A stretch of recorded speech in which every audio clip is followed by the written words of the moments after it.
Second Vice Chairman Knight. Present. Representative Agello. Present. Representative Batista. Representative Bennett.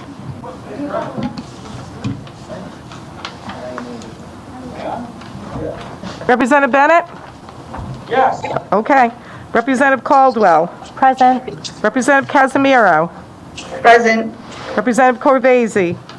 Representative Felix. Representative Lombardi. Present. Representative Norrie. Here. Here. Representative Place. Present. Representative Roberts. Present. And Representative Bella Wilkinson. Here. 11 present, 4 absent. We have a quorum. Thank you, Madam Clerk. To the committee members and those that are on hold, as well as the listening and watching public, welcome to the House Committee on Judiciary. Today's Friday, April 9th, 2021. We are here to hear 7 bills today. I'm going to separate them into a category of 1, which will be the first bill, which we will take several witnesses on for health and other issues.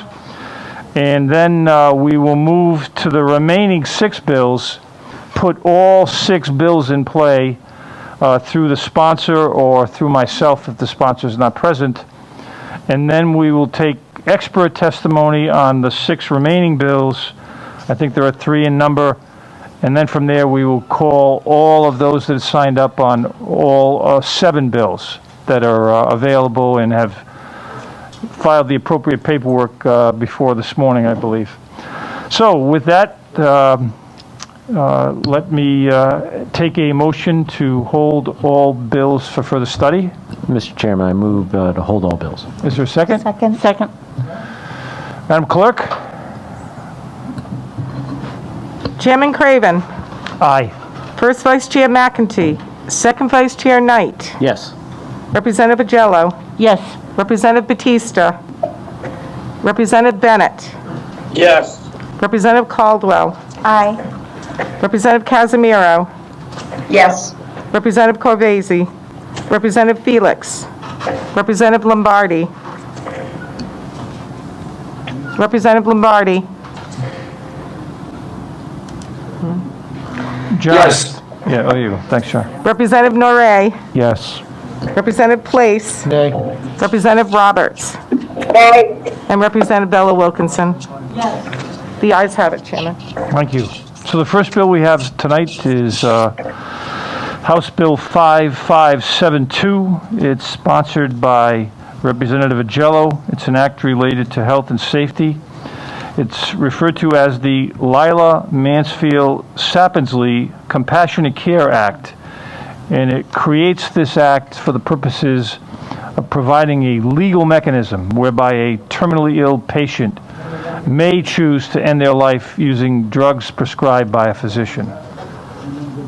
Representative, the floor is yours. Thank you, Mr. Chairman and members of the committee. This is, I think, the 5th year that I've introduced the Lila, Mansfield, Sapidsley Compassionate Care Act. Lila Sapidsley, some of you may remember, was a Rhode Island senator, a Republican. She was my senator. And then after she was a senator, I was her representative for a while. And in the summer before I first introduced this legislation, Lila and I were at a speech given by a doctor from the Pacific Northwest talking about the Compassionate Care Act that had at that time been enacted and in effect for quite some time in Oregon, and advocating that we do the same here. After the speech, Lila and I chatted briefly, and she said, "You should introduce this, Edie." And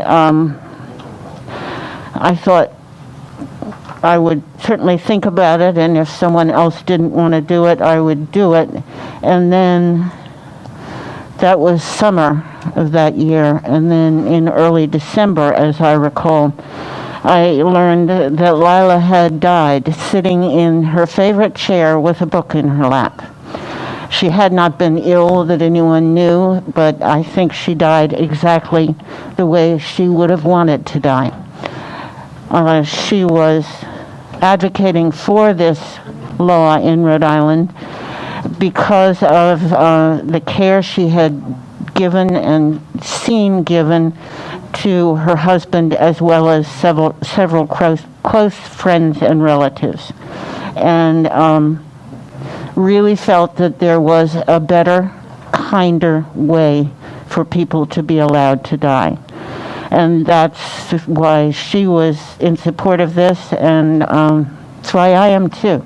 I've been kind of interested to see some of the written testimony in opposition to this bill, saying that we need to be kinder to people when they're dying, and should not do this as if it's not kind. And I really can't see providing this option for people who are terminally ill with less than 6 months to live, providing them the option of requesting of their doctor a prescription for something that will allow them to take the medication, go to sleep, and not wake up. Take it at their own timing, with family present or having been present to say goodbyes when they're still conscious, before morphine took over their consciousness and their remaining life. So that's kind of the feeling behind the legislation. I want to stress that it is permissive, not prescriptive in any way. It requires, firstly, that the patient be over 18 years of age and of sound mind, that the person be able to understand what they're asking, that they have a prognosis of less than 6 months to live, and then ask a doctor once in person, a doctor who has done a physical and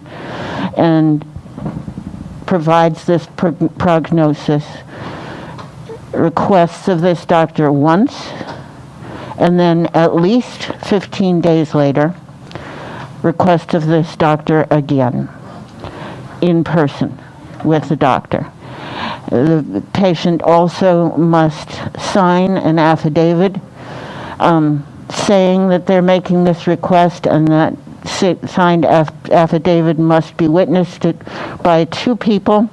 The legislation goes to, I think, very careful lengths to define what an interested party can be, and only one of those 2 witnesses may be an interested party. An interested party is something like a relative or someone who will be heir to the estate of the person who is seeking to end their life on their own terms. The patient also must see a second doctor who agrees with the prognosis and agrees that the patient is making an informed decision. If either doctor has any question about the patient's ability to make a decision like this for themselves, the legislation requires that the doctor require an approval or examination by a psychiatrist or a psychologist or a clinical social worker, I think, is also included. This is all to protect someone from possibly being pushed into taking their own life for someone else's reasons. What we hear from Oregon, particularly because they've had the law for more than 14 years now, is that disabled people, for instance, have a small problem with the law as it is in Oregon, but it is not with disabled people being pushed or influenced into hastening their own deaths. But disabled people who, because they can't take the prescription themselves, can't ingest it themselves, aren't eligible to end their lives in this way. So it seems to me that Oregon and the other now 10 states, because New Mexico just passed this legislation yesterday, it was signed into law in New Mexico. Now 10 states and the District of Columbia. It's been very carefully crafted. This bill before you, 5572, has been crafted by the legislation passed into law now in Oregon, Washington, Montana, California, Vermont, Maine, Colorado, New Jersey, now New Mexico. I'm probably missing one or two, but 10 states now. And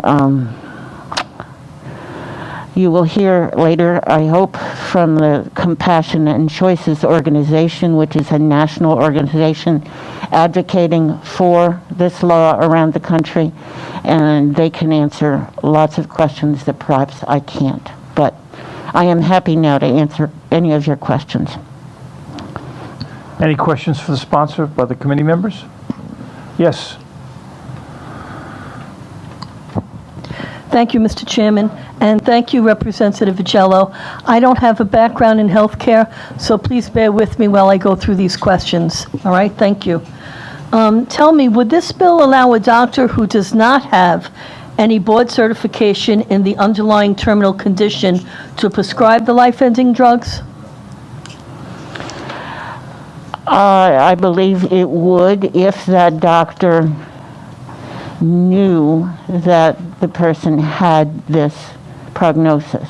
For instance, it could be my primary care physician knowing that I have this prognosis from a specialist.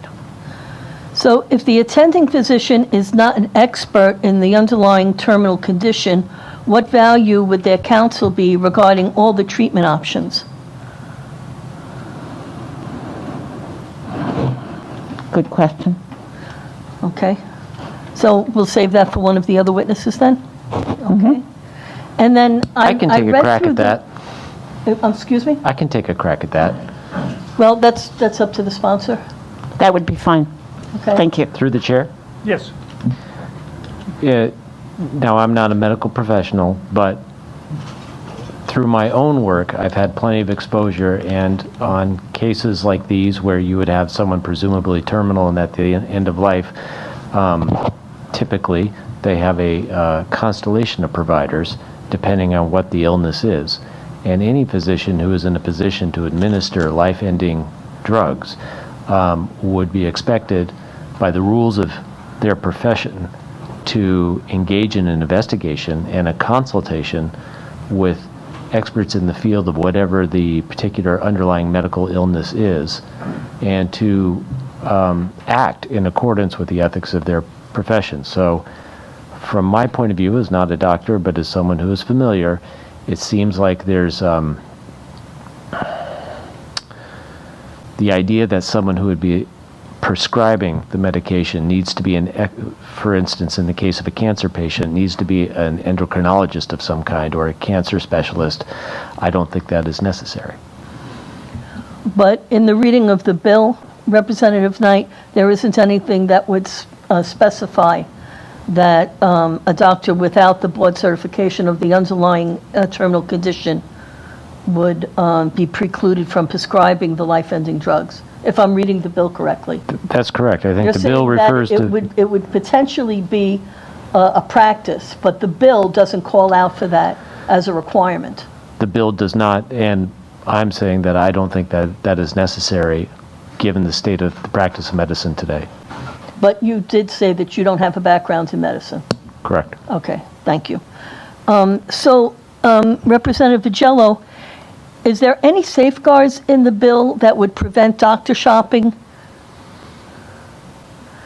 I think the safeguards to prevent doctor shopping. I'm sorry. Am I on now? I believe that the most effective safeguard against doctor shopping would be the ethics of our physicians and their oaths and responsibility. So then the expectation would be that if a patient went to a doctor who is of the philosophy of prescribing life-ending medication, that it would be up to that doctor to verify with the patient that he or she has not seen additional doctors. Is that correct? No, I'm not saying that. What I'm saying is that I think it is up to doctors to abide by what's in this law and their duties to practice medicine ethically. I think if they thought that a patient came to them that they felt had maybe seen a couple of other doctors and was now coming to them because other doctors had said no, I think that the doctor's responsibility is to deal with the patient before them, not their history of asking other doctors. This legislation is quite explicit in saying that no doctor is to be required to provide this prescription if the patient does all the things required of the patient. So, there might well be occasions where a patient does have to request a couple of different doctors, see a couple of different doctors, and I think it's up to doctors to practice medicine responsibly. And I think we can expect that of them. I haven't, again, it's perhaps a question for the expert folks from Compassion and Care, but I have not heard, and I've done a fair amount of reading about this law in effect in Oregon and Washington and California, and haven't heard people say that that was a problem. When the hearing is over, I would greatly appreciate if you would share some of those links for me so I could read up on this a little bit more. Because again, my concern is that if the doctor is trying to behave ethically and within the confines of the law, as I'm reading this bill, there's no place within the four corners of it that would require the doctor to find out, to inquire of the patient whether or not he or she had been doctor shopping. So since there's nothing that calls for it in the bill, that doesn't mean that they're not being ethical. It means that they're in compliance with the bill. The bill is just silent on that. But please share that information with me so I can become more educated in this area. A lot of these questions are coming to me from my constituents. As I said, I don't have a background in healthcare. So Okay. let me just ask you another quick May question. I'd just like to follow up a little bit. I'm not sure that I meant in answering your question about doctor shopping to say that I thought there was in the legislation anything against doctor shopping, nor do I think that there should be anything in the legislation defining doctor shopping and saying it can't happen. I think that it's important to recognize that there will be doctors who don't want to do this, and that's fine. And a patient ought to be able to try to find a doctor who will satisfy their needs within the scope of the law. Well, given the fact, as you just said, that there may be a situation where someone is required to go to more than one doctor to follow what they have decided is going to be their plan for the end of their life, do you think that it would make sense that when the prescribing doctor examines that individual and prescribes the life-ending drugs, that there be something that would require him or her to consult with the doctor that has been treating the underlying condition? Are they doing that in Oregon, do you know? That's a question for the experts, but I think that a responsible doctor is not going to take the patient's word for it. They're going to check with their colleagues in the field and ask the particular doctor or doctors who are treating the patient. Okay. And again, not to beat a dead horse, but a responsible doctor is also going to want to conduct himself or herself within the confines of our law. And so if our law is silent on it, they may be going according to what they feel is correct, whether, without knowing what the legislative intent may be. So I'd like to move on and ask you, what are the drugs that's used to cause the death of the patient? Do we know if they've been approved by the FDA or any ethical review board for this purpose? I believe they have to be in order for pharmacists to supply them. Okay. And what are the safeguards that are required to ensure that any unused lethal prescriptions are disposed of safely? The legislation tasks the Department of Health with developing policy procedure for that. So then it would be the Department of Health that would have to take the initiation upon, I don't know, do they see death certificates so they would know whether or not these medications are no longer being utilized? The legislation has a section where it talks about forms that the doctors are to fill out with all the information about the patient's condition and the steps that they've gone through and the prescription, and that goes to the Department of Health. So there, in Oregon and the other states, there is a record of how many people have requested and been given their prescriptions, how many people have used the prescriptions, and the surprising number of people who have not used the prescription. It has been something that gave them comfort, knowing that if it got so bad, they could take this drug and go to sleep and not wake up. Okay. So if the patient has the drug as a safeguard and has not made the final decision to take the drugs of their own volition, how is that person protected from an abusive caregiver or a greedy heir from slipping the drug to the patient without the patient's knowledge? I suppose that situation could apply with all sorts of drugs that a patient might be taken, and given too much of any of them would end their life. I know of people who care for loved ones in the home and are providing the morphine. I think that we have to depend upon caregivers and professionals to behave in the best interests of the people they're caring for. My last question, and I'm sorry to have to go over to the dark side with this one, but when I read the bill, I don't see any kind of safeguards that would prevent insurance companies from pushing end-of-life drugs over expensive life-saving or life-prolonging treatment. What kind of experience was shared with you with regards to Oregon?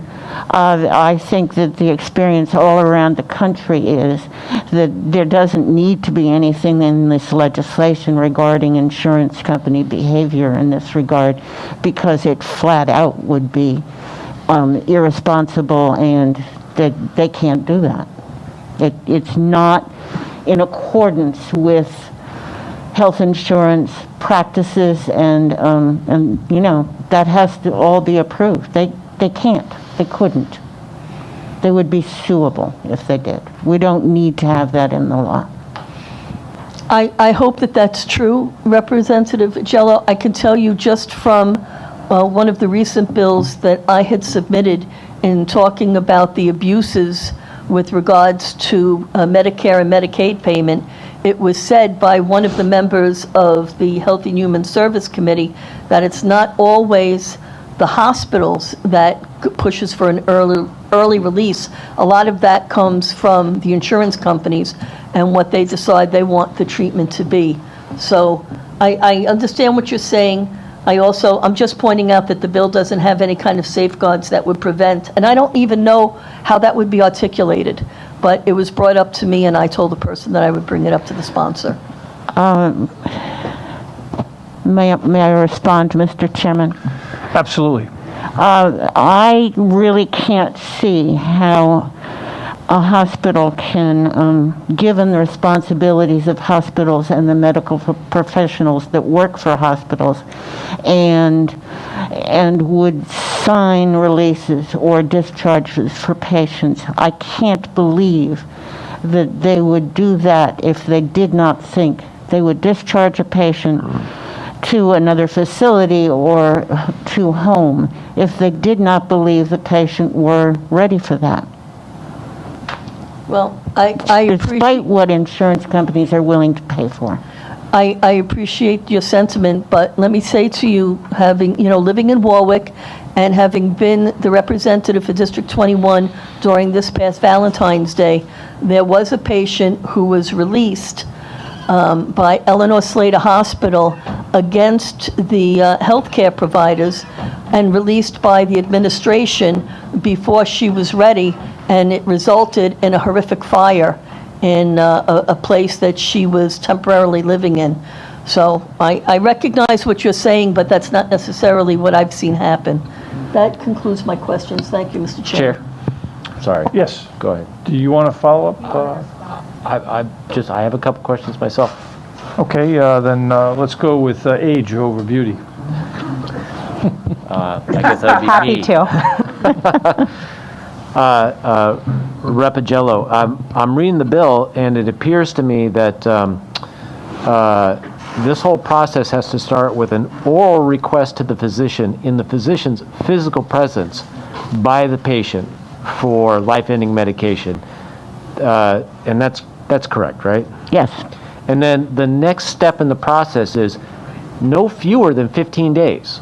So 15 days or more after the first request, the patient has to again make that request in the presence of the doctor, right? And the doctor has to be with the patient for life-ending medication. So it's two separate requests separated by a big chunk of time. Is that correct? Yes. And there's no insurance company that's going to be in there for those two requests. It has to start with two affirmative actions by the patient to their doctor. Otherwise, nothing happens. Is that correct? I believe you're correct, unless the patient had other occasion to be in the doctor's office. Okay. But it's clear, I think it's clear from the bill that it's two separate requests, and that can't be overcome. And of course, at the time of the second request, the legislation requires the doctor to offer them the opportunity to rescind the first request. In other words, to say, are you sure? Yep.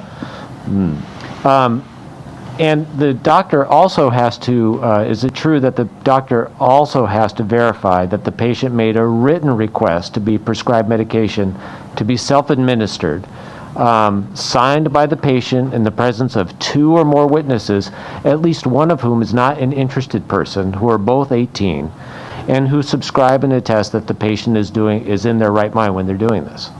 That's true, yes. Yeah. That's in the bill. That's in the bill. And then, of course, the doctor has to make an independent determination that the patient is suffering from a terminal condition based on the physician's opinion and the review of the patient's entire medical record, because that's in the statute.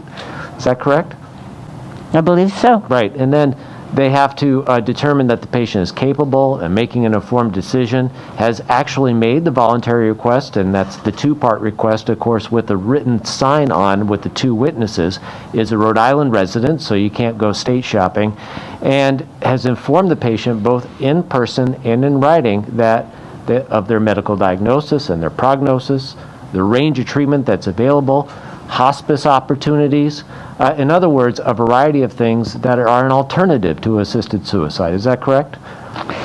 Well, I would say that I don't believe that this is suicide. I believe that if someone has less than 6 months to live because of a diagnosis, less than 6 months to live, and chooses to hasten their death, to do it in their own time, I don't think that's suicide. And I shouldn't have used that word, Thank because you. that's not what the word that the statute uses. Right. But the doctor has to make some representations and some determinations before the process can go forward. Is that right? Exactly. It's very carefully laid out in 5572. And the doctor has to actually refer the patient to a second physician at that point. Well, it that doesn't correct? say the doctor refers to the patient. The patient needs to see a second doctor. Right. So it could be a doctor that the patient chooses or finds, not necessarily one that the first doctor refers to. Right. But but the statute contemplates the involvement in some way by a second physician.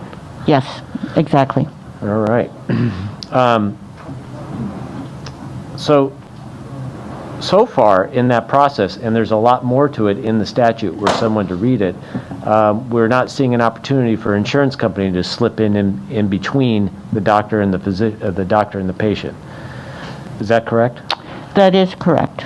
And I believe that would, an insurance company, if found to be involved in something like this, would be in a lot of trouble. Sure. And then there's the question of the dispensing of life-ending medication. Now, the statute allows the doctor to do it themselves, were they to have a stock, but it also authorizes a pharmacy to do it, and of course the pharmacy has to verify that all these requirements are completed before they dispense the medication. Is that correct? No, I think the pharmacy simply has to fill the prescription as it's transmitted to them by the doctor. Okay. All right, I might have gotten that wrong. They have to,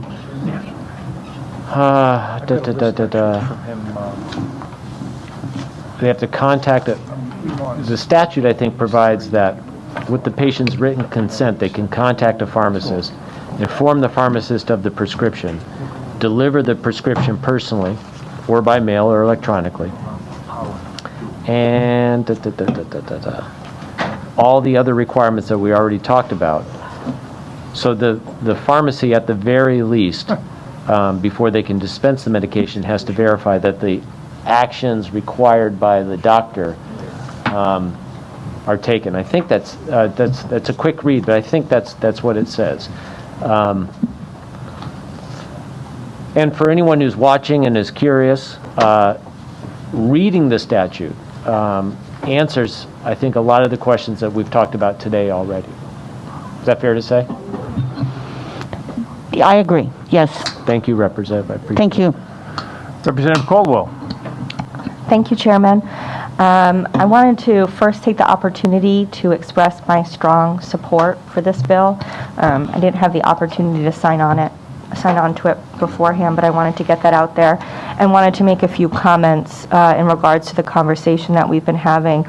And the first is that we already imbue trust in doctors, and that is what we should be doing. We trust them to make decisions on our behalf and to help guide us all the time. When I move practices for a doctor, they don't take my word about what I have. They get my records from another doctor that I went to beforehand. They run any tests necessary to determine whether they think what I'm asking them for is appropriate. And they already follow ethical guidelines for people who might be going to them to look for opioids, for example, to try to find drugs from doctor to doctor, and they know what to do in regards to that. So we need to continue to trust doctors. I also want to comment on Representative Knight's point around these folks having a constellation of providers around them.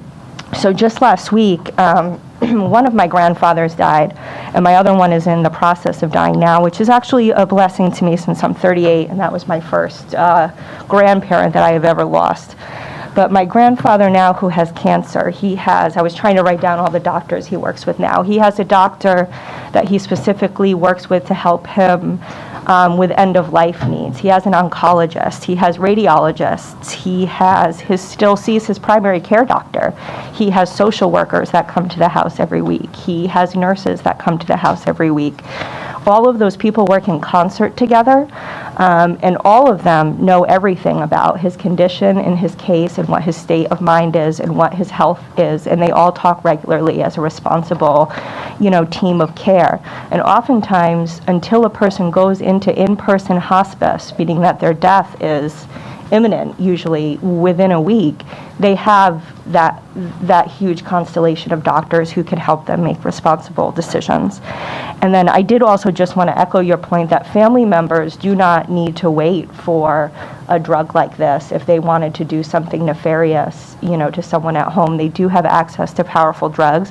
And often they're the people responsible for feeding through a tube the folks at home who are in the stages who might want to do this. So we also already imbue these caregivers with life or death responsibilities, which the patient may or may not have any control over and hasn't made any decisions about. And so, for those reasons and many others, I strongly support this. So thank you, Representative Agello. Yes, Doc. First, Mr. Chairman, my apologies. I was late coming from the office. If you've taken a vote for further study, We did, I would like to be approved for that. and your presence is recorded as well. Okay. And me as well, Mr. And- Chairman. Same with Regarding, the vice chair.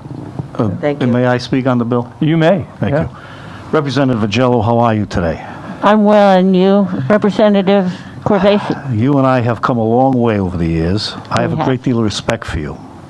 You and I come from different vantage points, different perspectives, but I respect everything that you do or try to do. And I realize that everything that you do and attempt to do is altruistic and with the best, with no malice of forethought and with the best of intentions. Of what's coming? I just want to I want to make sure that you and I have been here probably the longest. Of the committee You members. and I have been of the individuals here. So you and I understand each other. So it'll come as no surprise to you when I say respectfully that I don't support the bill. And first of all, I had no individuals in my district who sent me any communication saying they supported it. I did have a number saying that they didn't. But be that as it may, my concern with something of this nature, regardless of the safeguards, regardless of how altruistic the intentions may be, my concern is that a piece of legislation like this can be a very slippery slope to intentions that were not in the original bill. And I realize that we can discuss the pros and cons of this, and I'm sure that other individuals before I got here talked about the pros and cons. But my concern is that this is opening a door that we may not want to open, and that it's a slippery slope to more of a broader aspect of euthanasia. And I just wanted to bring that to your attention. Yes, Edie. Mr. Chairman, I have heard the slippery slope warning before, and I would put back to the committee members that guarding against the worst of possible things if this legislation or the law were exaggerated to take into account children or allow euthanasia where one person injects another person to end their life. It's our job to protect against that. And I think that we do a pretty good job most of the time at protecting our citizens from that sort of thing. It is happening. I was read in the Netherlands and other foreign countries, but Oregon has had this law with no changes for more than 14 years. And that's, I think, a fair indication. It's almost a generation. One thing about, if I may, this legislature is we cannot tie the hands of future legislatures. We don't know what type of people are going to be coming down the pike. So, we don't know the type of individuals and the values they may or may not have with regard to the respect of life. So again, I understand there are pros and cons there are facts and figures on both sides of this issue, but I wanted to bring up the other side respectfully. Any further questions? Yes. Thank you, Mr. Chairman. Representative Vigello, I'd like to call your attention. Do you have a copy of the bill in front of you? I do. So if you could turn to page 6, and my question has to do with line 21. I'd like to know why the person prescribing the lethal drugs would only be subject to a good faith standard as opposed to due diligence, which would be a negligent civil standard.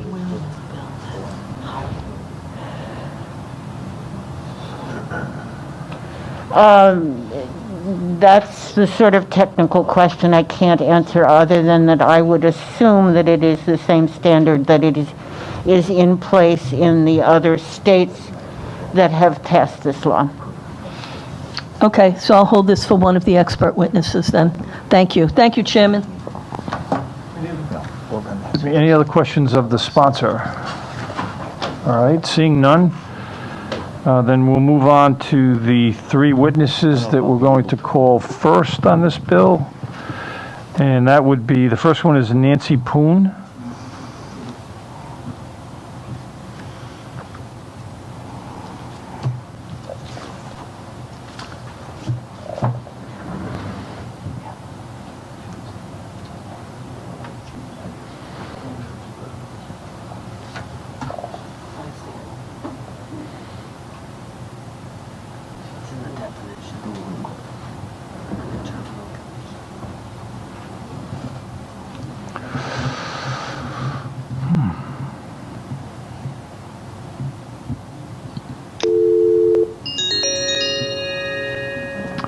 Nancy? Nancy? Yes. Nancy, welcome to the House Committee on Judiciary. You are here to testify on House Bill 5572, the Lila Sapidsley Act, and you're the first witness, so you can proceed at your leisure. Okay, thank you, Representative Craven and other committee members, for giving me this opportunity to testify on a bill that is very, very personal to me and my family.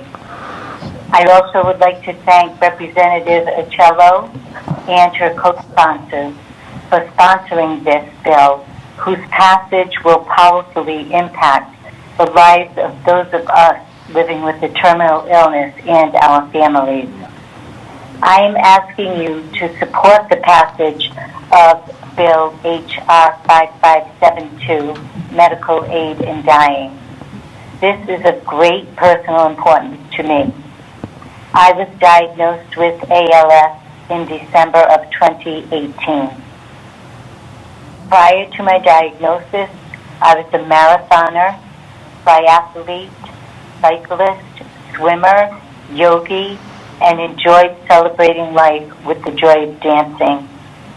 I am now living in a wheelchair with no use of my lower extremities. I am daily losing the strength in my arms and hands.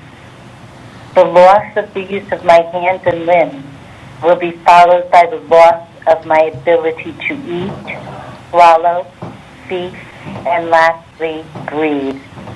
If I choose, I will be hooked up to a ventilator and fed through a tube, all while lying totally paralyzed.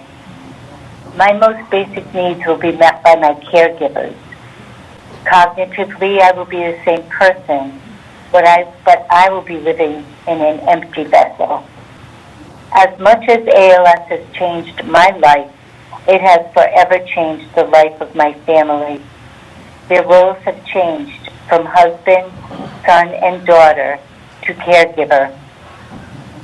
ALS has taken an emotional toll on the entire family as we all await the end of this sad, devastating disease.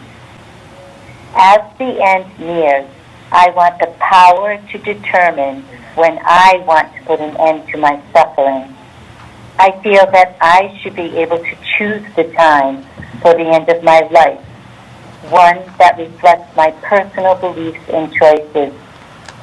End-of-life decisions should be healthcare decisions made by the patient. These decisions are far too personal to be decided by state legislatures. I will know when it is time for me to say goodbye to my beautiful family and the wonderful life I have lived. I want the peace of mind knowing that my doctor can prescribe a medication for me so that I can softly leave this wonderful life. Passing Bill H.R. 5572 will allow me and all others living with deadly diseases to decide when we have had enough pain and suffering. This bill will allow me to die as everyone hopes to die, peacefully and with no more suffering. Thank you very much, Chairman Craven and Representative Agello. Thank you for your testimony, Nancy. It was very powerful. Nothing like walking the walk in life. So appreciate it. Any questions of Nancy? The next witness is Deborah Stimson. Deborah? Yes, sir. You're on the air. You can proceed to testify. Okay, thank you very much. Good afternoon, Representative Agello and members of the committee and the House of Representatives. I have submitted my full testimony for the record. My name is Deborah Stimson. I am a retired certified nurse midwife, CNM. I'm an internationally board certified lactation consultant, IBCLC, and a former intensive care and coronary care RN. I have, like all of my colleagues, practiced governed by the professional of ethics of first do no harm. I was an instructor at URI and a guest lecturer at Brown University. I have cared for mothers and babies for over 40 years and in the state of Rhode Island since 1983. I was forced to retire prematurely because of ALS in June 2019. Having had the breadth of experience as an advanced clinical nurse practitioner, I have a very thorough understanding of the human body, anatomy, and physiology. I knew at the time ALS was a terminal diagnosis. I did not ask when I was going to die. I asked how was I going to die, which fundamentally is respiratory failure and suffocation unless you choose the rather extreme option of tracheotomy. Death from ALS in its most extreme will feature a tracheotomy, a ventilator, a feeding tube at the very minimum. To be witness to the deterioration of my body as I lose control in all limbs except my left hand, and my voice changed to one that is no longer recognizable, seems especially tragic. My voice can no longer teach. My hands can no longer help mothers birth or babies breastfeed. The journey of ALS is a complete shutdown of all motor activities and represents a complete reversal of a process that I have revered and worked with my entire life.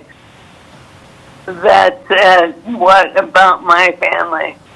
We are a very, very closely knit family.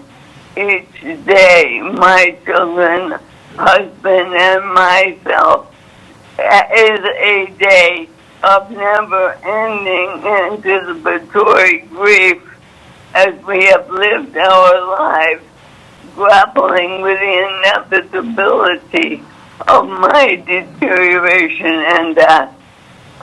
I believe that my being forced into choosing starvation and dehydration, which is my only alternative as a means to die, if this law is not passed in Rhode Island, will do irreparable harm to the people I love most in this world.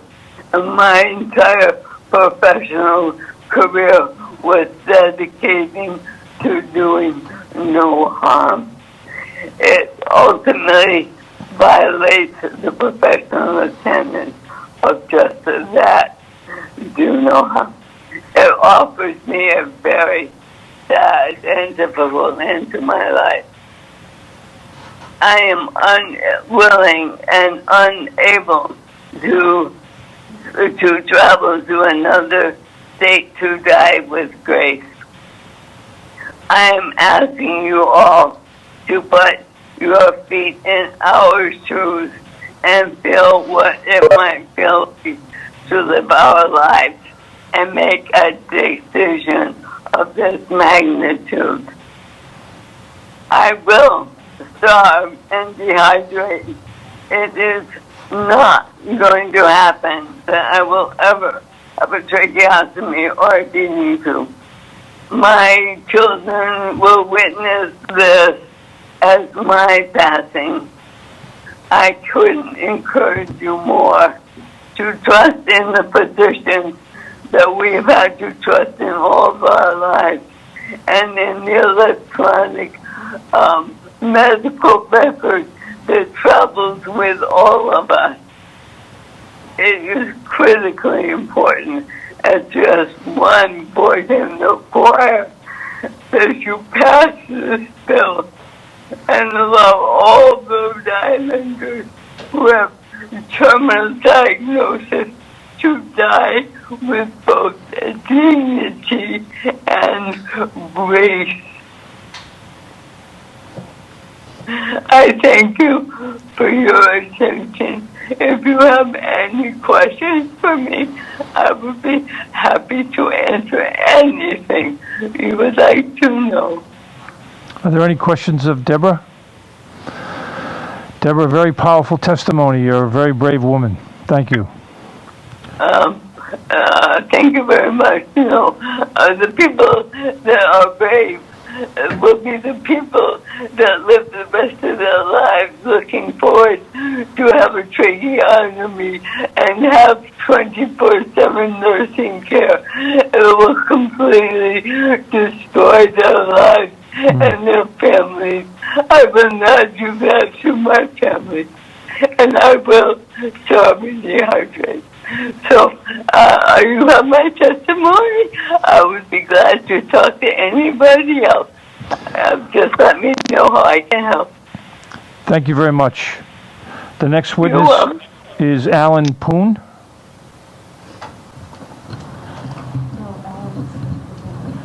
Yes, Edie? Mr. Chairman, Alan Poon has asked to testify slightly later. Oh, okay. I would ask that we go to the President or Executive Director of the National Organization Compassion and Choices for some expert testimony. See if that's been identified for me. Do you know what that person's name is? Kim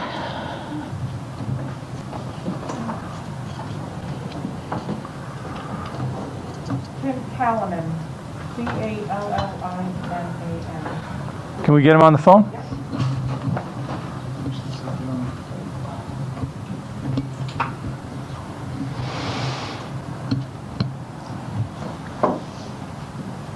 Mr. Chairman, if I may. Yes. I just want to make sure my presence is recorded. Thank you.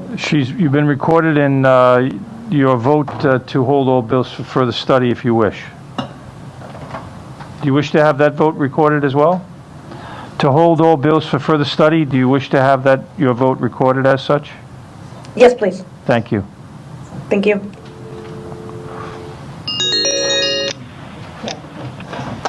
Hello? Hello, you are on the air with the House Committee on Judiciary.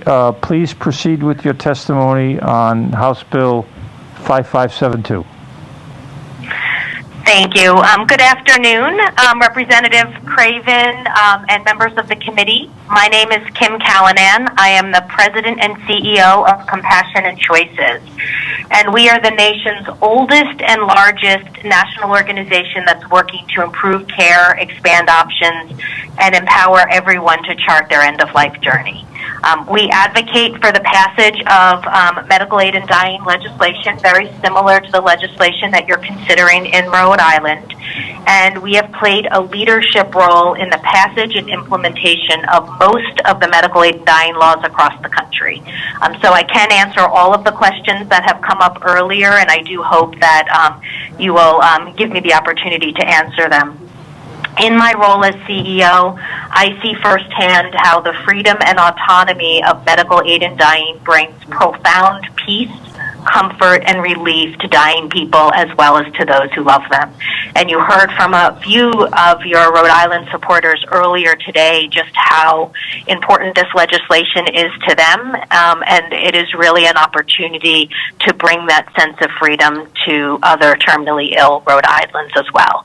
So I am here today in support of the Rhode Island, Lila, Mansfield, Sapidsley Compassionate Care Act to authorize medical aid in dying for the terminally ill.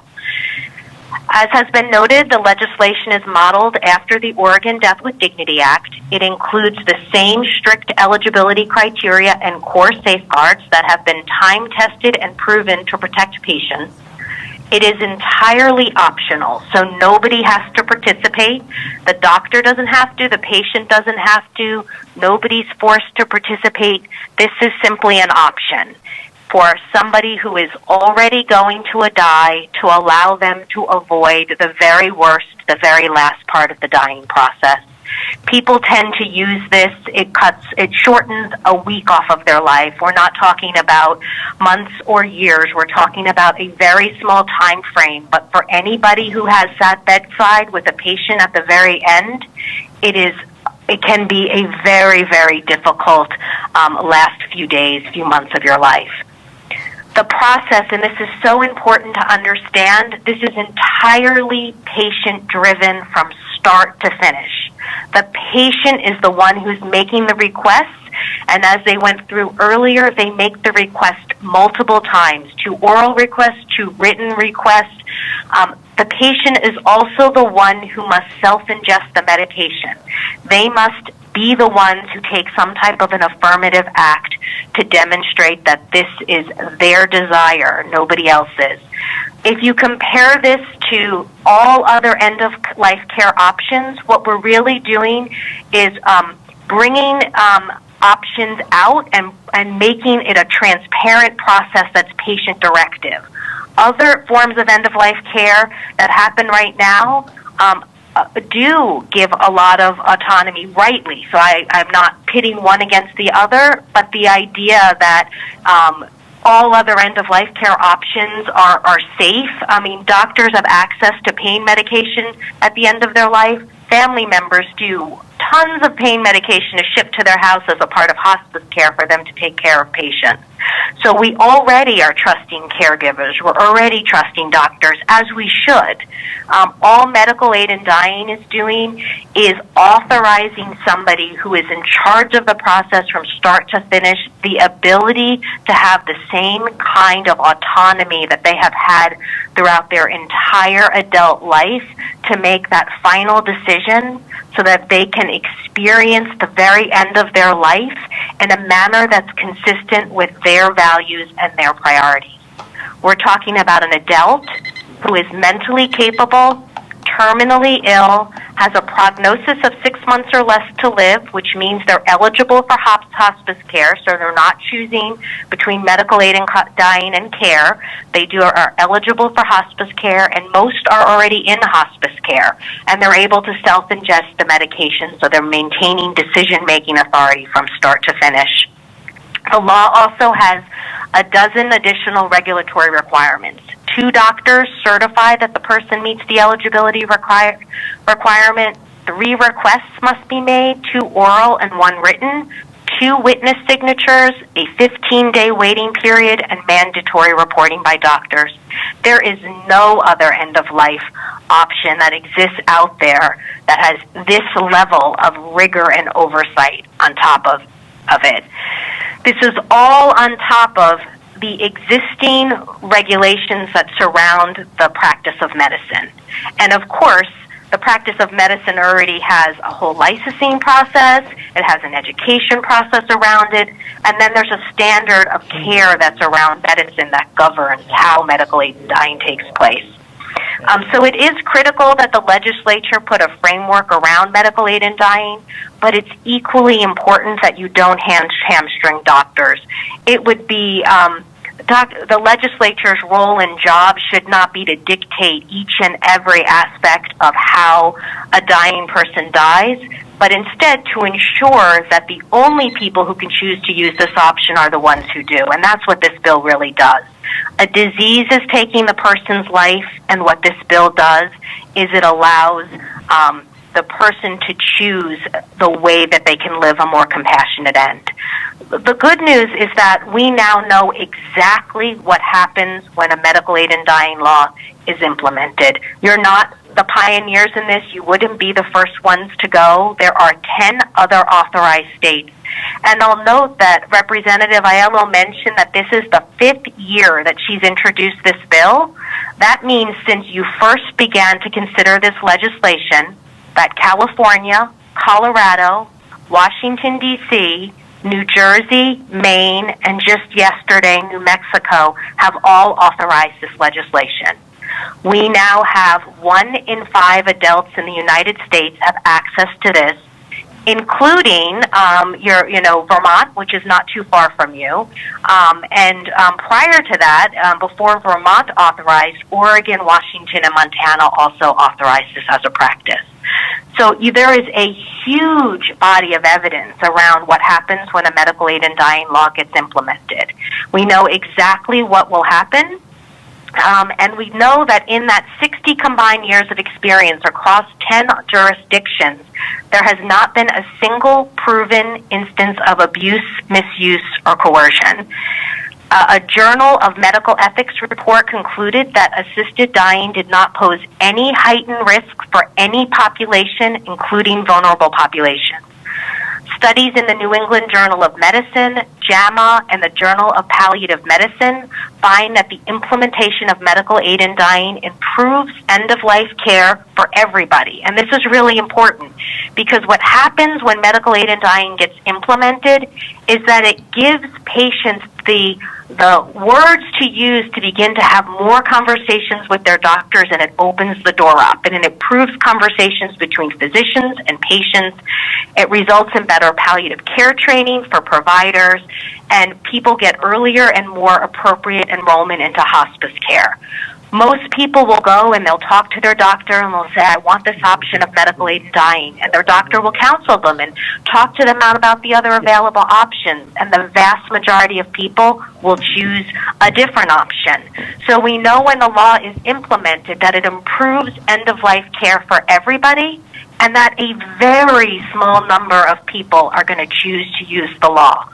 Across 50 combined years in 9 states, or 8 states in Washington, D.C., only 4,300 people have access to the law. Tiny, tiny, tiny percent, fewer than 1% of people are going to use this option. But for those 1% that want it, it brings tremendous, tremendous peace of mind. And then on top of that, it improves all end-of-life care for everybody, as the studies I just noted have demonstrated. So I know that I was listening to the discussion earlier, and I know there are some real concerns around this, but I do hope that you will look at the evidence and the data from the other states. You have lawmakers who have grappled with this in other places, who've looked at the evidence and the data, and they have come to the conclusion, as I hope that you will, that medical aid in dying brings profound peace of mind for those terminally ill, eligible people who would like this option, who are already going to die, and it allows them to avoid the very worst part of the dying process.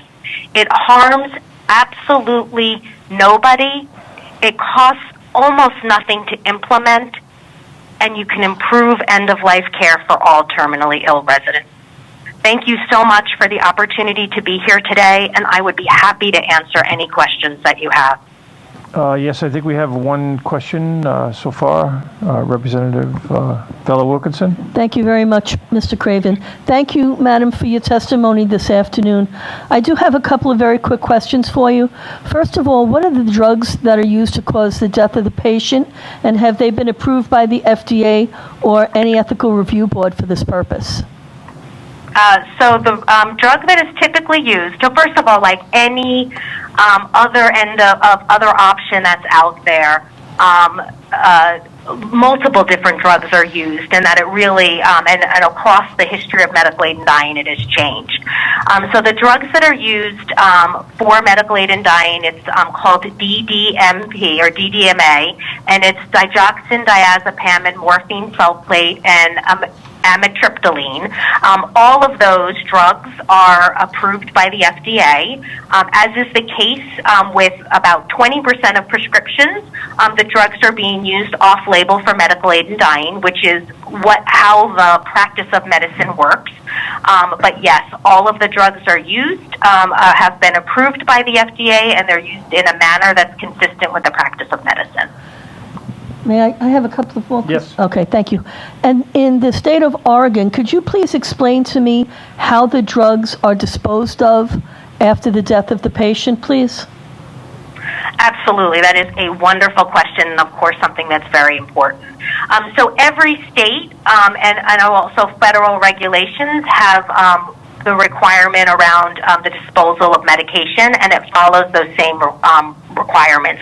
So there are take-back drug programs across all states, and in the same way you're disposing of all of the many, many life-ending drugs around hospice medication is the same way the state would do it for medical aid in dying. And every state's a little bit different. Most states have the drugs can either be returned to the pharmacy, to a police station. The hospice workers leave with the drugs. It really depends on the state on how you do that, but there's no question that in the state of Rhode Island that you have methods and mechanisms for the safe disposal of drugs, and those same ones that apply for medical aid in dying legislation. Thank you. My final question has to do with the immunity for physicians. So in the bill that's before us today, it identifies that the person prescribing the lethal drugs be subjected to only good faith standards as opposed to due diligence. And I'm wondering why that is. Why good faith and not due diligence or negligent civil standards? So the reason for good faith is they're consistent with all of the advanced directive standards that are across the country. So anytime you're talking about end-of-life care, what good faith means is that a doctor is required to follow the standard of care in their good faith. And it is, and what you want to be sure is that you don't open up a doctor who practices in medical aid in dying for lawsuits for simple mistakes or from the opposition who is trying to shut down the practice. And so that's why the good faith standard is used, and it's consistently used across all of the authorized jurisdictions, every single one of them. It's also what's used in most advanced directive provisions across most states as well. But if the bill allows a doctor who does not have any board certification in the underlying terminal condition to prescribe the life-ending drugs, I'm concerned that good faith is not a strong enough standard to protect the patient. So that's actually, what the bill does is it puts a framework on top of the existing practice of medicine. So a doctor goes to medical school, they get certified, they are required to follow the standard of medical care that exists within the practice of medicine.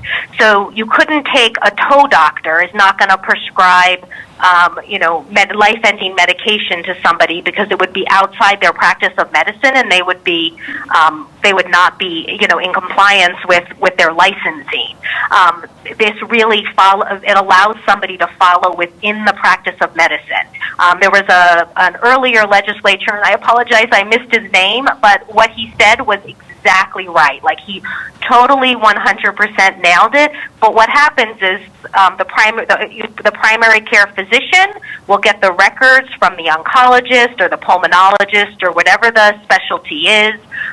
They will have a consult to understand what it is, and they will then act in accordance. So that's how the whole practice of medicine works, and all the medical aid in dying legislation is doing is following the standard practice of medicine. The other thing that's really important to keep in mind is that we're talking about an autonomous adult who has made healthcare decisions for themselves the entire life. So the legislation outlines a framework, but it's not forcing somebody to do anything. It's providing them with the chance. So a dying person knows at what point does their suffering become too much. They know whether they need a second opinion or a third opinion, or whether this is the route they want to take. People aren't running out to take take medication. They want to live. They desperately want to live. But there's a point where they can no longer live, and this is giving them an option to die in the manner that they want to die in. We have to remember 4,300 people across 10 jurisdictions in nine jurisdictions have used this over a combined 50 years. You're talking about a very, very small percentage of people that are going to take advantage of this option. Thank you very much for your testimony today. Thank you, Chairman. Thank you. Representative Colo. Thank you, Chairman. Thank you for your testimony. I wanted to go back briefly to one of the points you noted. So my mom is a nurse. As many of you know, she works in a nursing home. That is what she has done since she has been a nurse. And she has held the hands of many, many people as they have died. I do not know how those healthcare workers do that every day. And I was talking with her about this hearing this morning, and, she was telling me the reasons why she was in such strong support of a bill like this, because I want to point out that, a lot of us imagine or hope, and when we think about dying in the way that Representative Agello talked about Lila's death, right? That is the way we all would like to imagine ourselves and our loved ones, departing this earth. But, you mentioned, and I think it's worth noting, and if you can expand it all, that when folks have these diagnoses, they know they have 6 months to live, they've talked to their doctors, their end is very gruesome, and it is very painful, and they become something and someone that is other than themselves oftentimes because of the pain and what is happening inside their body. And it's really painful for both themselves and their caregivers and their loved ones. And so, having a bill like this allows them to choose the kind of death that we all hope for, I think. And I think people don't realize enough how that end isn't 6 months and then you close your eyes and you don't wake up. But that last few weeks or those last few days are brutal and devastating. And, I didn't know if you had anything to expand on that, because I think that's something, that's really worth discussing. Yeah, that's really a great point, and it reminds me that I didn't talk at all about the growing support in medicine for the option, but the American Nurses Association came out about a year or two ago with a very powerful statement in support of medical aid in dying, talking about the role of nurses at bedside and in supporting their patients and being with them to respect and appreciate their option. And your conversation with your mother this morning is the conversation I hear from patients across the country, from family members across the country, and from nurses in particular, but also other medical professionals across the country. The very, very end can be so very difficult. And what that prescription does is it's a peace of mind for the dying person. Most people don't choose to take it, and actually a third of people who get the prescription never actually take it. But knowing that they have an option should their suffering become too great, it's just so important. The other thing that it's really important to note that you reminded me of is that we have become so good at advancing life through medicine. But at the same time we've done that, it's actually the treatments that are causing some of the greatest suffering. So if you think about chemotherapy, some chemotherapy treatments are miraculous and are life-saving. But some chemotherapy treatments, depending on what you're being treated for and which drug you're getting, they can result in a devastation to your body that's unbelievable. So what I hear a lot from people is, I really want to try that last chemotherapy treatment, and I know it might only give me a 1% chance of living, but my body is so devastated from the 43 other chemotherapy treatments that I've tried that I'm afraid if I try that treatment, I'm going to be in so much pain. The only way I'm willing to try that last treatment is if I know that if the pain is too much, that I have a quick out. And so for some people, the medical aid in dying, the getting of that medical aid in dying prescription is actually about allowing them to try that final life-saving treatment. I believe we have another question for you, Doctor. Go ahead. Oh, thank you, Chairman Craven. Thank you for your testimony, Doctor. And I do support this bill. I do have a couple of questions, though. One is the lethal dose that's prescribed. What exactly does it do to the body? Does it just stop the heart, or how does it affect the end of life? It slows your heart rate down and then stops your heart. And then typically people will fall asleep in about 30 minutes, and most people have died within 2 hours. The time frame will vary depending on the person, but that's generally speaking what the experience is. And there's no apparent suffering during those 30 minutes or 2 hours? Or no, no. Most people, it's very peaceful. Occasionally, you might get what seems like a gasp of breath, or there's sometimes there might be a little kind of groan or goggling sound. But it appears to be that it's a very peaceful end for most people. And I know you talked about Representative Vella Wilkins asked about the disposal of the drugs, and then you said there's a third of the people actually never use them, so I can understand the disposal with that. But if someone actually uses them to end their life, is there extra laying around the house, or is it a one-dose cocktail? It's a one-dose cocktail, and then because there'll be residual stuff on the thing, they have you put it in kitty litter in order so that it doesn't mix in with with anything. But yeah, it's just a one-dose cocktail. You're not getting extra medication. And most people also don't fill it until they're about to use it. It costs about $600. Oh, wow. And pharmacists typically counsel a person not to fill it until you're ready to use it, as does the doctor. So you don't normally have a lot of medication lying around anyway, because they're not filling it until they're ready to use it. Right. Well, that's good to know. And the last witness we heard from, Deborah Stimson, her testimony was very painful for her, and I believe all of us, and very moving.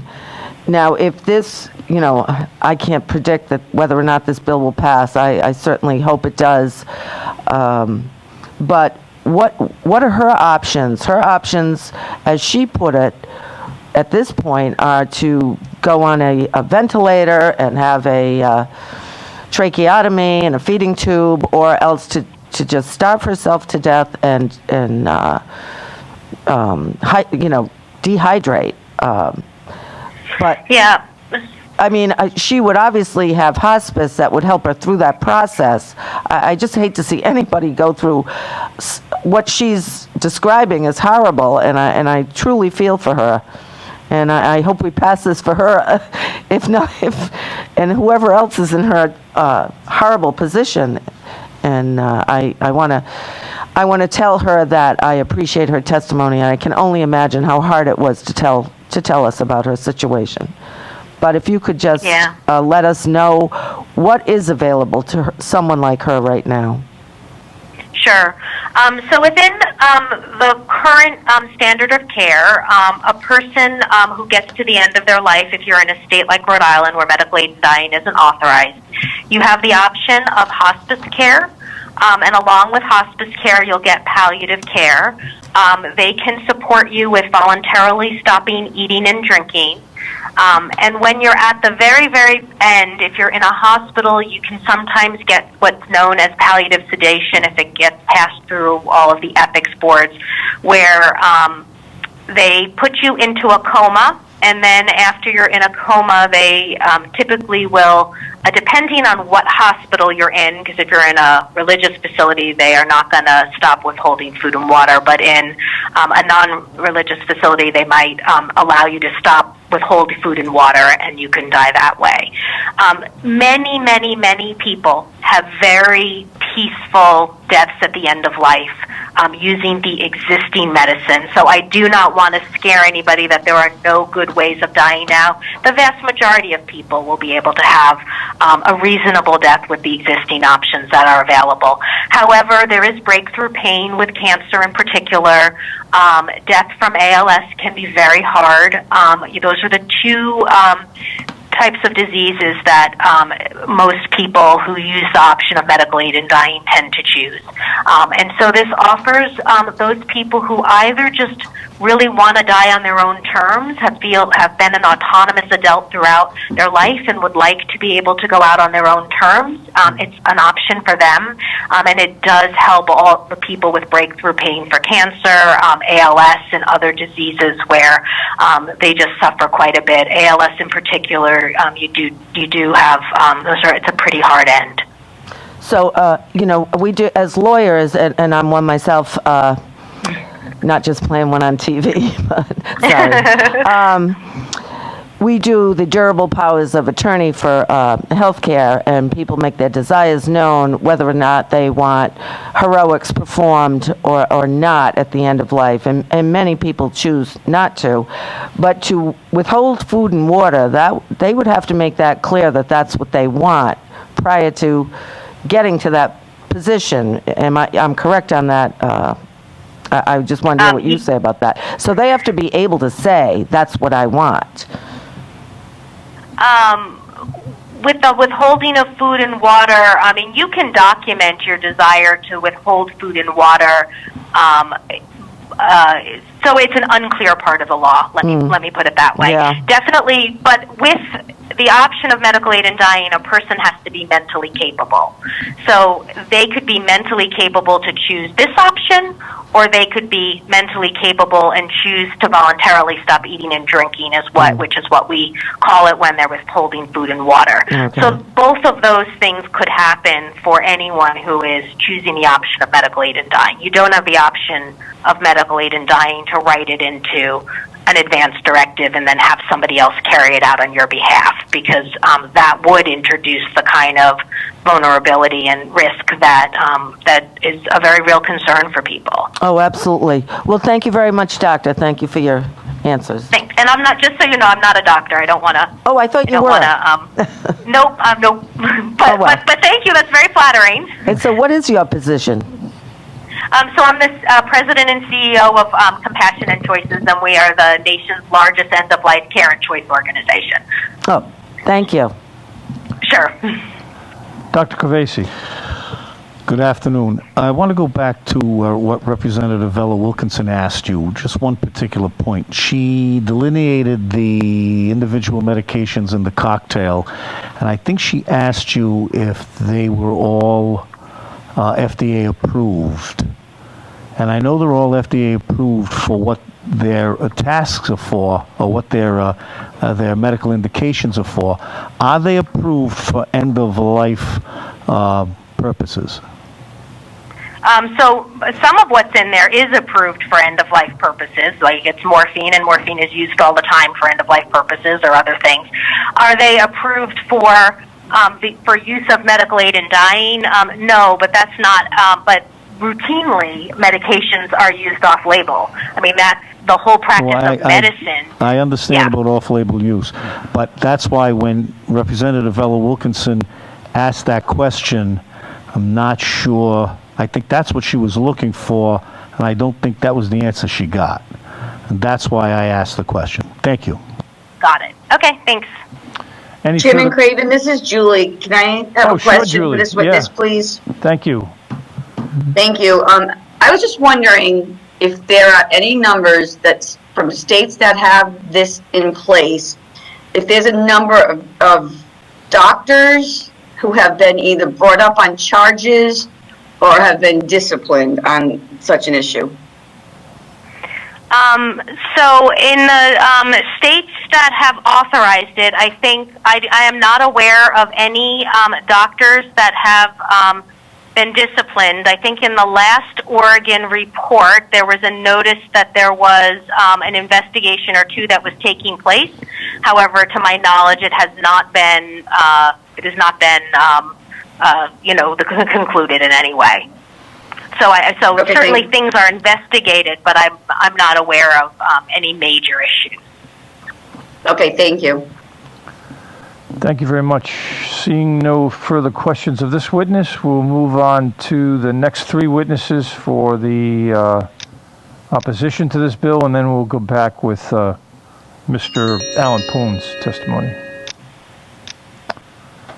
Welcome, you're on the air. Hello, can you hear me? I can. Proceed. Very good. Committee Chair Craven and honored Judiciary Committee members, good afternoon, and thank you for the opportunity to testify in opposition to House Bill 5572. My name is Joseph Marine. I'm a cardiologist practicing with Johns Hopkins Medicine in Baltimore with over 20 years of experience caring for thousands of patients in Michigan and Maryland. As part of my job, I'm responsible for overseeing cardiology patient quality and safety efforts for my health system.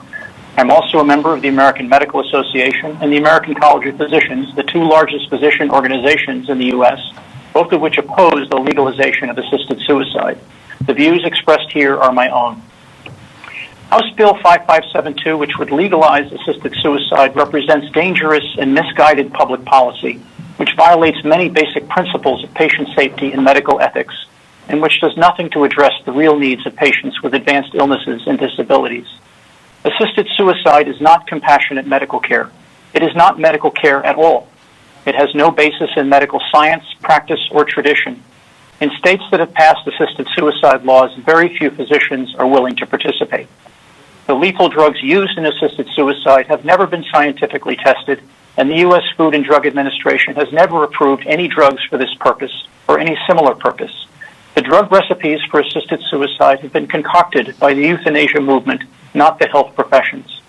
Furthermore, we know that in recent years, doctors practicing assisted suicide in other states have been performing uncontrolled, unscientific, unregulated, and unethical experiments on sick human beings using combinations of cheap generic drugs rather than barbiturates. This is because many drugs given in a high enough overdose can serve as a poison. Tragically, these experiments have caused some patients to experience great pain and to take over 2 days to die. This is not medical care. This is a disgrace. As a result of these experiments and due to the high price and lack of availability of barbiturates, cocktails of sedatives and cardiac drugs, particularly digoxin, have now become the dominant lethal prescription used in states with assisted suicide.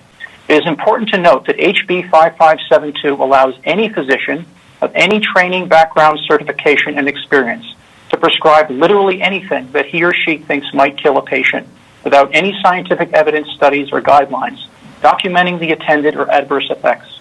It is an unlimited license to experiment on sick patients with no oversight or accountability. We know that in other states with assisted suicide, some patients have taken up to 4 days to die, and the drugs have failed to kill some patients. We know that every other country with assisted suicide using pills has almost entirely abandoned it in favor of intravenous euthanasia because of complications and failure in up to 20% of patients. The state of Oregon, which has had assisted suicide for 20 years, admits that in the 70% of cases with no medical witnesses to consumption of drugs, they have no idea if complications occurred. Without witnesses, no one can know whether the drugs were self-administered or whether some patients were assisted to die in some other way.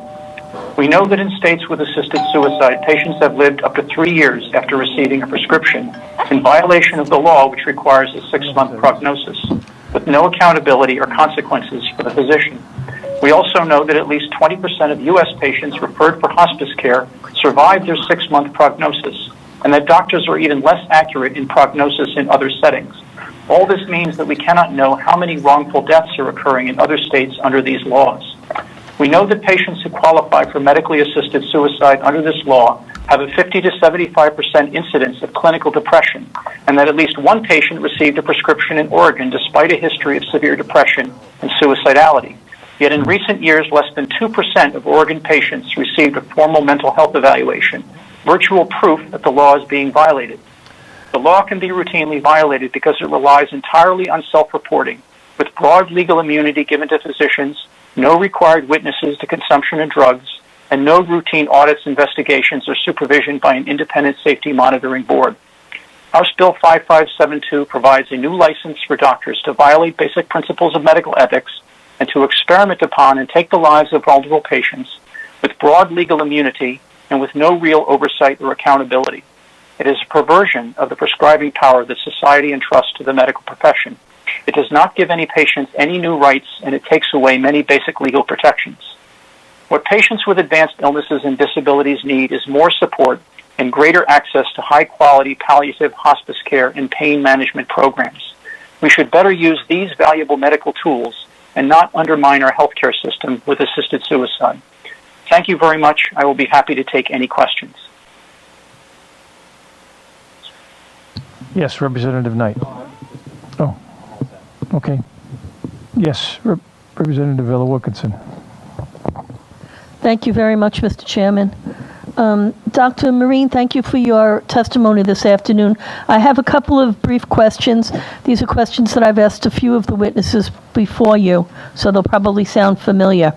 First is, if the attending physician is not an expert in the underlying terminal condition, what actually is the value of their counsel regarding all of the treatment options? Well, I think that's a very good question, and there just is nothing in the bill that requires that the physician prescribing assisted suicide have any expertise in the condition that the patient has. There just simply is nothing in the bill regarding that. And when I had posed that question earlier, one of the responses was that it would be typical of a doctor to seek additional counsel from either the treating physician or for anyone that has direct experience with the underlying terminal condition. My concern is that if the bill doesn't spell that out, there's nothing that would require them to do that. Is it your understanding that that's what the practice would be, that they would seek additional counsel? Well, my reading is that there isn't anything in the bill that requires it, and by immunizing the physician, you can't hold them accountable if they fail to do so. In most medical conditions, and everything I do as a doctor to enhance life and help patients live better and longer, I have liability according to the standard of care. But that doesn't exist for this. So, yes, it would be expected of a physician to consult medical records and to consult other physicians as needed, but if you can't hold the physician accountable, then there's no way to know if that's happening. Another question that I had posed was regarding the drugs that are used to cause the death of the patient, and the previous witness had said BDMA, and my question was, have they been approved by the FDA or any ethical review board for this purpose? No, they've not been approved by the FDA. I don't know if they've been ever refused by a review board, but I would have trouble believing that they would be because they're not they're not approved for this purpose, nor for any related purpose. It is true that drugs are sometimes used off-label. You know, for an example, we use antiarrhythmic drugs that are approved for one type of arrhythmia, and we sometimes use to treat other types of arrhythmias. But this is being used for a radically different and completely uncontemplated purpose. So there just simply is nothing approved by the FDA or any other legitimate body for this purpose. And then my final question had to do with the immunity for physicians. So in the bill that's in front of us, it identifies the person prescribing the lethal drugs be subject to only good faith and not negligent or due process civil standards. And I just was wondering, and I understand that your background is in medicine and not a legal background, but I have a specific concern if the doctor is only held to a good faith standard. Am I overthinking this? No, it's one of the most troubling aspects of the bill is the immunity provision, and it's not clear to me why that's there and why that's necessary. Doctors who prescribe hospice care and palliative care are responsible for practicing to the standard of care according to the law. They don't have any immunity. I practice cardiovascular medicine. I don't have any immunity for anything that I do, for any of the procedures that I do, any of the advice I give to patients, or any of the medications that I prescribe. And it's just inexplicable to me why this would be in the bill. I also asked a question about safeguards which would prevent insurance companies from pushing end-of-life drugs over expensive life-saving or life-prolonging treatment. And that was kind of poo-poo, that's really not a concern. Again, am I overthinking this, or am I just being paranoid because I'm from New York? I mean, please talk to me.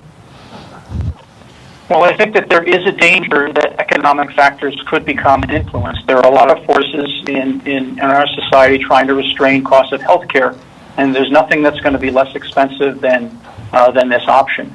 And so I think it's Derek Humphrey, who's the father of the modern euthanasia movement, who once wrote in a book that it's economics that's going to lead assisted suicide to the plateau of acceptability in society.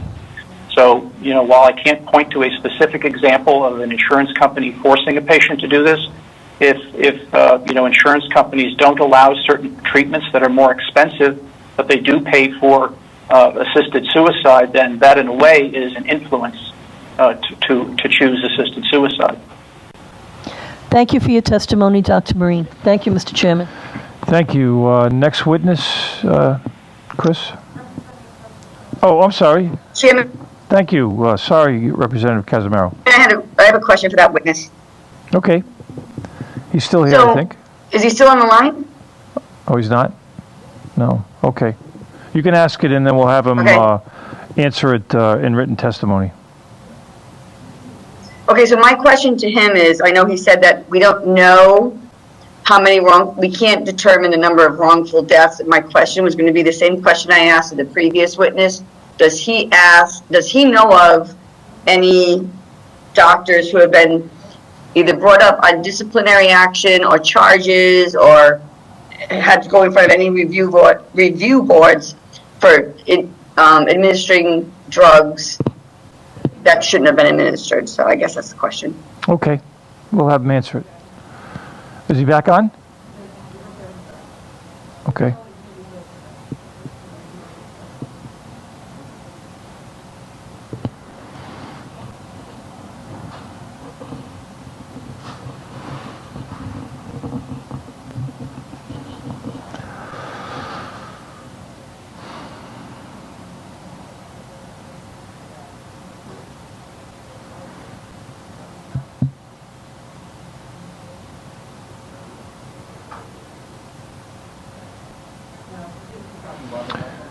Yes, next witness. Thanks.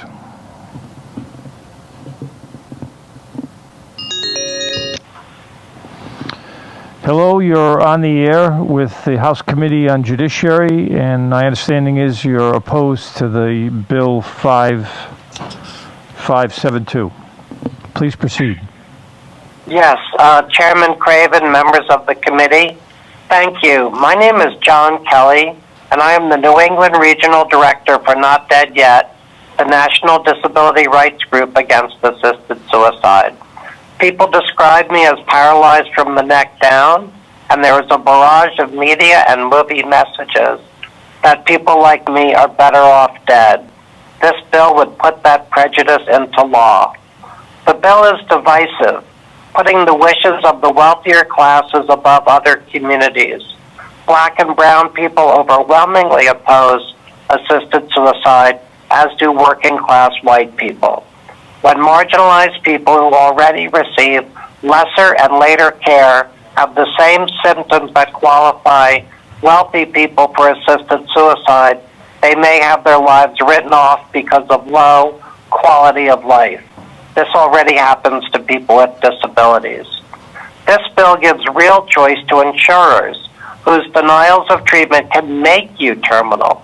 Nevada Dr. Brian Callister reported 2 of his patients were denied expensive but routine treatments by their California and Oregon insurers, who covered only hospice and assisted suicide. The sponsor's trust in insurance company ethics is misplaced. Medical mistakes mean that non-dying people will lose years of their lives. 12 to 15% of people who enter hospice outlive their 6-month diagnosis. This unavoidable fact should stop the bill right there in its tracks. The state has no involvement with the process once the drugs are given out, and has neither the ability nor the authority to investigate abuses, which, despite proponents' false statements, do happen. If H5572 passes, abusers and greedy heirs will be offered a no questions asked opportunity to engineer someone's death, given that no disinterested witness is required at the death. Especially vulnerable will be the 10% of Rhode Island elders estimated to be abused every year. For example, Oregonian Wendy Melcher was very ill, but not enrolled in the assisted suicide program. She died shortly after being given massive doses of barbiturate suppositories by 2 nurses. The nurses were not referred for criminal charges, but dealt with in secret with light discipline by the Oregon Nursing Board. The Portland Tribune wrote, quote, "If nurses or anyone else are willing to go outside the law, then all the protections built into the Death with Dignity Act are for naught." Proponents are always saying that the initiative must come from the patient, but let's be real. If prescribing a deadly overdose is a beneficial medical treatment, doctors and family are going to be suggesting it. Oregonian Catherine Judson wrote of bringing her ill husband to the doctor, quote, "To my surprise and horror during the exam, I overheard the doctor giving my husband a sales pitch for assisted suicide. Think of what it will spare your wife. We need to think of her," he said as a clincher. The writers of H5572 ignore the fact that depression impairs judgment. As Massachusetts mental health advocate Ruthie Poole has testified, "Personally, as someone who has been suicidal in the past, I can relate to the desire for a painless and easy way out. However, depression is treatable and reversible. Suicide is not." Proponents have begun admitting that the emphasis on pain and suffering is a marketing strategy, because as leading assisted suicide practitioner Lonnie Shavelson has said, it's almost never about pain. He points to the Oregon reports whose first 5 end-of-life concerns involve the disabling aspects of serious illness, from depending on others for care to grief over lost abilities, incontinence, and feeling like a burden. "I depend on others for my care. I depend on someone to feed me. And yet these bills say that I would be rational to want to die if I were deemed terminal." As Connecticut advocate Kathy Ludlam says, there is no safeguard for the social stigma against needing help with personal care. Bills like this would set up a 2-tier system under which some people get suicide prevention services while others get suicide assistance. The difference between the 2 groups would be based on prejudice and value judgments about so-called quality of life. That's why every leading national disability rights group that has taken a position on assisted suicide has come out against it. We see a future where the choice to die will become the duty to die. Representative Corvisi is correct to worry. Invidious quality of life judgments have no place in state policy. Please reject this bill and the discrimination it promotes. Thank you very much. Thank you for your testimony. If there are no questions, I don't see any. The next witness, please.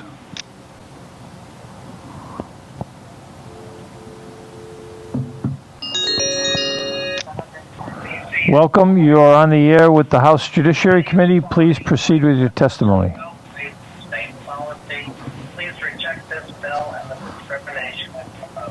Hello? Yes. You're on the air with the House Judiciary Committee. You can proceed with your testimony. Thank you very much. Dear Chairman and committee members, my name is Zofia Grzegorzewska, and I live in Smithfield.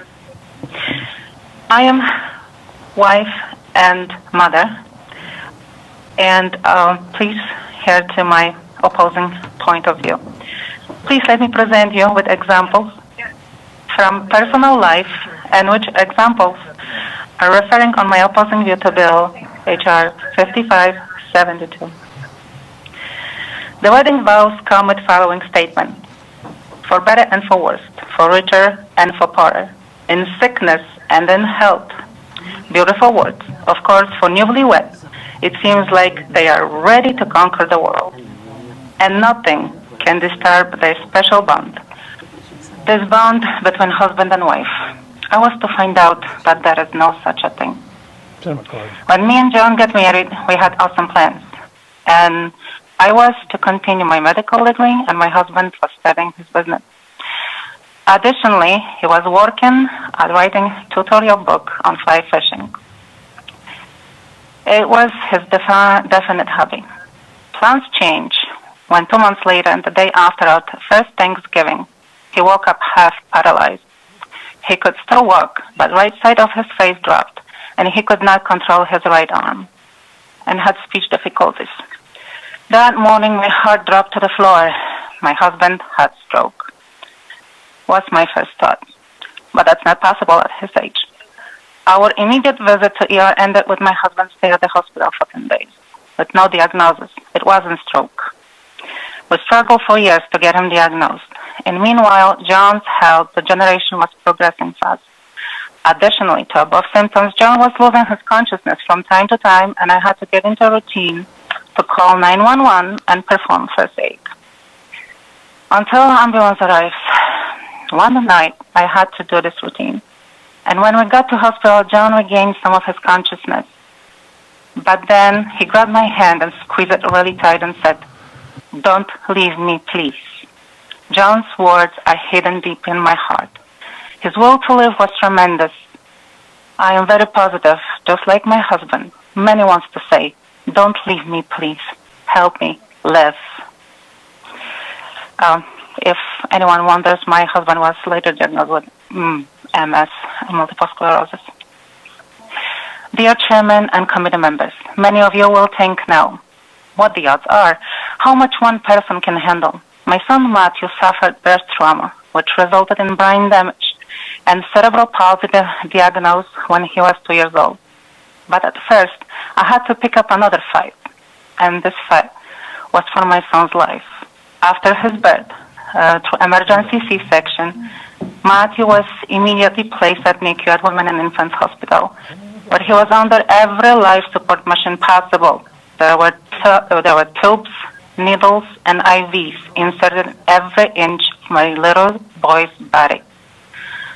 After his first week of life, and after doctors could stabilize his vitals good enough to perform his first MRI, I was approached and informed that Matt's brain is damaged to the point that he will be only vegetable. And it will be better to pull the plug, take him a life support machines. "No way, this is going to happen," was my response. I refused to, as doctor described, pull the plug.